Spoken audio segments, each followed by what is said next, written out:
নমস্কার বন্ধুরা, আরেকটি নতুন ভিডিওতে আপনাদের স্বাগত জানাচ্ছি।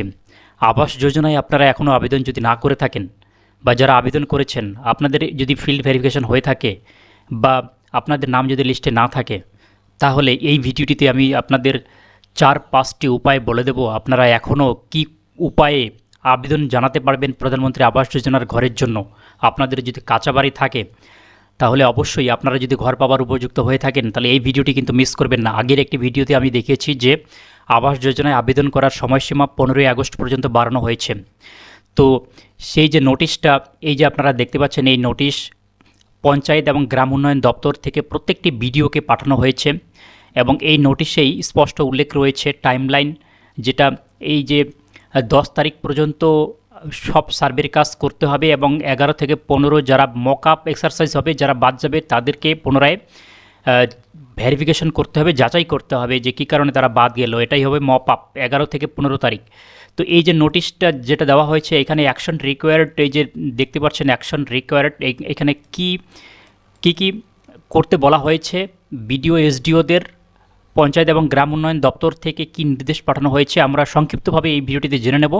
তারপর আপনারা কি উপায়ে এখনও আবেদন করেননি সেই আবেদন করবেন আমরা এই ভিডিওটিতে জেনে নেব। তো অবশ্যই কিন্তু শেষ পর্যন্ত দেখুন। নতুন দর্শক হয়ে থাকলে চ্যানেলটি সাবস্ক্রাইব করুন, ভিডিওটি লাইক করুন, শেয়ার করে সকল গরিব যারা রয়েছেন ঘর পাওয়ার উপযুক্ত যারা যেন জানতে পারে শেয়ার করে দেবেন।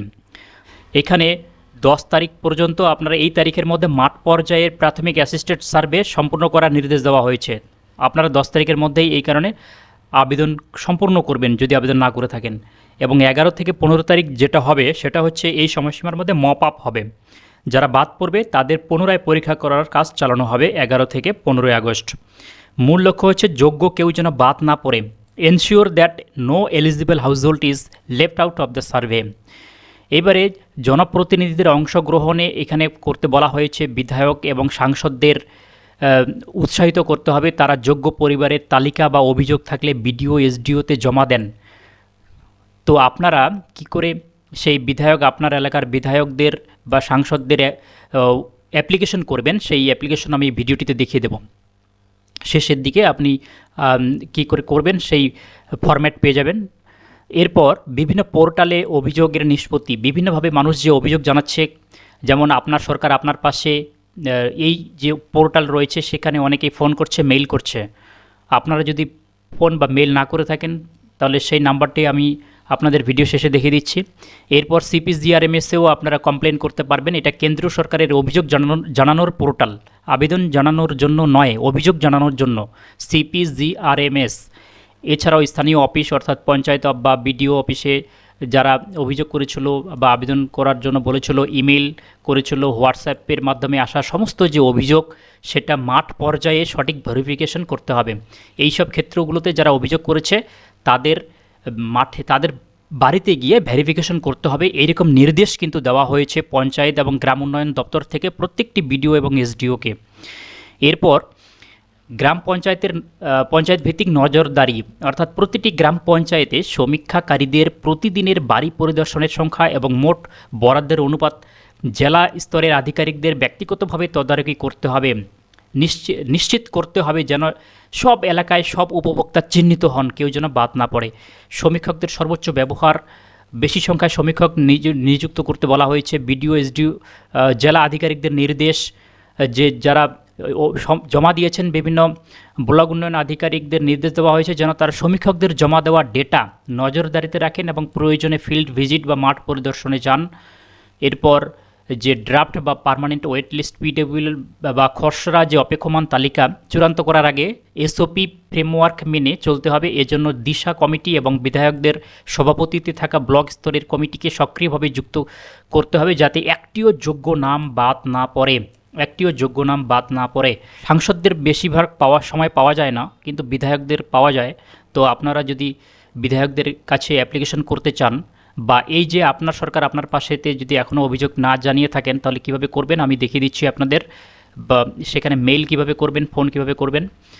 তো এই যে প্রথমে এখানে দেখতে পাচ্ছেন যে অ্যাপ্লিকেশন আবাস যোজনার নামের জন্য আবেদনের ফরম্যাট, এটা হচ্ছে যদি আপনি বিধায়ক বা সাংসদের কাছে অ্যাপ্লিকেশন করতে চান, এই যে অ্যাপ্লিকেশনটা রয়েছে না, এটা পিডিএফ আমি কিন্তু আমার এই ভিডিওর ডেসক্রিপশনে টেলিগ্রামের লিঙ্ক পাবেন, সেখানে আমি এই পিডিএফটা দিয়ে দেবো, অথবা আপনি ভিডিওটি পজ করেও এটি দেখে নিতে পারেন। ঠিক আছে, তো এখানে যদি ডিটেলস বলি তাহলে অনেক সময় লাগবে, ভিডিওটি দীর্ঘ হয়ে যাবে। এইখানে প্রতি মাননীয় বিধায়ক বা সাংসদ যাকে উদ্দেশ্য করে লিখবেন সেই বিধায়ক সাংসদের নাম, বিধানসভার নাম বা লোকসভার নাম এবং পশ্চিমবঙ্গ লিখে বিষয় দিবেন প্রধানমন্ত্রী আবাস যোজনার তালিকায় নাম নথিভুক্ত করার জন্য আবেদন। মহাশয়, আপনার নিকট আমার বিনীত নিবেদন এই যে আমি আপনার নাম, পিতা অথবা স্বামীর নাম, গ্রামের নাম, পোস্ট অফিস, গ্রাম পঞ্চায়েত, ব্লক, জেলা এর একজন স্থায়ী বাসিন্দা। আমি অত্যন্ত দরিদ্র পরিবারের অন্তর্গত এবং বর্তমানে একটি ভাঙাচোরা মাটির ঘরে অস্থায়ী ছাউনিতে অত্যন্ত কষ্টের মধ্যে সপরিবারে বাস করছি। আমার নিজের কোনো পাকা বাড়ি নেই, অন্য কোনো উপায়ে পাকা বাড়ি তৈরি করার মতো আর্থিক সামর্থ্য আমার নেই। সম্প্রতি যে আবাস প্লাস 24 সমীক্ষার কাজ চলছে, কিন্তু কোনো অজ্ঞাত কারণে পূর্ববর্তী তালিকায় বা বর্তমান সমীক্ষায় আমার নাম বাদ পড়েছে অথবা এখনও নথিভুক্ত হয়নি। যেটা আপনাদের কারণ সেটা বলবেন। এই প্রকল্পের সমস্ত সরকারি শর্তাবলী পূরণ করি এবং ঘর পাওয়ার জন্য যোগ্য। অতএব আপনার নিকট আমার আকুল প্রার্থনা, মাঠ পর্যায়ে তদন্তকারী দল বা বিডিও অফিসের মাধ্যমে যেন আমার নামটি সেই তালিকায় যুক্ত হয়, তার প্রয়োজনীয় সুপারিশ গ্রহণ করে বা ব্যবস্থা গ্রহণ করে বাধিত করবেন। আপনার বাড়িতে যেন ফিল্ড সার্ভে হয় সেটার অনুরোধ করবেন।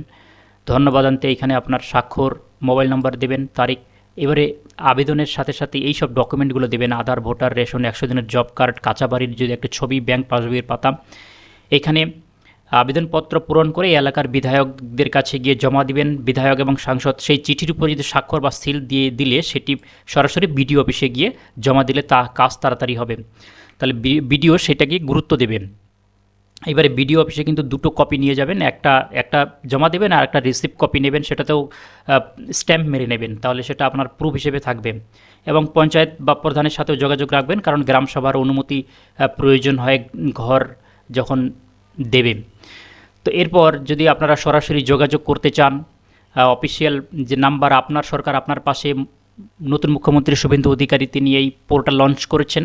এখানে আপনাদের বিভিন্ন ধরনের অভিযোগ জানানোর জন্য এই যে নাম্বারটি দেখতে পাচ্ছেন এই নাম্বারে যোগাযোগ করতে পারেন, এবং এই যে মেইল আইডি দেখতে পাচ্ছেন এখানে মেইল করতে পারবেন। সরাসরি অভিযোগ জানাতে পারেন যে আপনি যোগ্য হওয়া সত্ত্বেও আপনার নাম তালিকায় নেই, কিন্তু সরাসরি ফোন করে নতুন আবেদন করা যায় না, এটা মনে রাখবেন। এখানে কিন্তু অভিযোগ জানানোর জন্য, আবেদন জানানোর জন্য নয়। ঠিক আছে, এবার যে নোটিশটি আমি আপনাদের দেখিয়েছি সেই নোটিশটা যেহেতু পঞ্চায়েত এবং গ্রাম উন্নয়ন দপ্তর থেকে বিডিওদেরকে দেওয়া হয়েছে, তাই যদি আপনারা পঞ্চায়েত এবং গ্রাম উন্নয়ন দপ্তরের যে কন্ট্রোল রুম হেল্পলাইন নাম্বার রয়েছে সেখানেও যোগাযোগ করতে পারেন। টোল ফ্রি নাম্বার, এইটা টোল ফ্রি নাম্বার এবং এটা হচ্ছে মেল আইডি। এবং আবাস যোজনার জন্য স্পেশাল মেল আইডি হচ্ছে এই যে housing.prd_wb@gov.in, এখানেও আপনারা মেল করতে অভিযোগ জানাতে পারেন। এরপর কেন্দ্র সরকারের যে CPGRMS পোর্টাল রয়েছে সেখানেও এটা হচ্ছে ভারতের কেন্দ্রীয় সরকারের অফিসিয়াল পাবলিক গ্রিভেন্স পোর্টাল। এখানে কোনো ফোন নাম্বার লাগে না, সরাসরি অনলাইনের মাধ্যমে লিখিত আবেদন জানাতে হয়। সেখানে আপনারা অভিযোগ জানাতে পারবেন, কিন্তু এই যে লিঙ্ক হচ্ছে pgportal.gov.in, এই পোর্টালের মাধ্যমে। এখানে লস পাবলিক গ্রিভেন্স সেকশনে গিয়ে গ্রামীণ মন্ত্রকের অধীনে, মিনিস্ট্রি অফ রুরাল ডেভেলপমেন্টসের অধীনে PM আবাস যোজনার নাম বাদ পড়ার যে কমপ্লেন সেটা ফাইল করতে পারেন। রাজ্য স্তরের সমাধান না পেলে এখানে অভিযোগ জানানো যায়, তবে মনে রাখবেন এটি একটি অভিযোগ পোর্টাল, আবেদনের পোর্টাল নয়। আপনারা যখন এই সমস্ত হোয়াটসঅ্যাপ বা মেইল আইডি যোগাযোগ করবেন, ফোন করবেন, তখন শুধু মুখে না বলে আপনাদের গ্রাম, ব্লক, গ্রাম পঞ্চায়েত, ভোটার, আধার নাম্বার এবং আপনার বর্তমান কাঁচাবাড়ির ছবি ইত্যাদি একসাথে লিখে পাঠাবেন, তাহলে প্রশাসন আপনার অভিযোগ খুব দ্রুত খতিয়ে দেখতে পারবে। তাহলে এতগুলো উপায় আমি আপনাদের বলে দিলাম, আপনারা কীভাবে যারা এখনও সেলফ সার্ভে করে আবেদন করেননি সেই আবেদন করতে পারবেন।